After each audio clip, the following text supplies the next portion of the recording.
सबु धाम मध्ये श्रेष्ठ बोली तुमे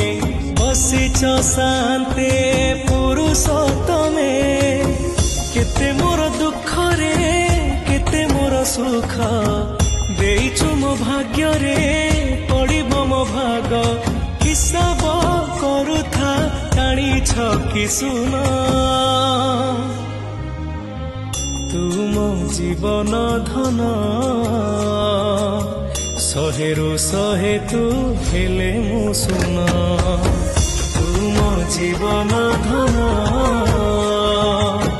शहेरु शहे तू हेले मु सुन।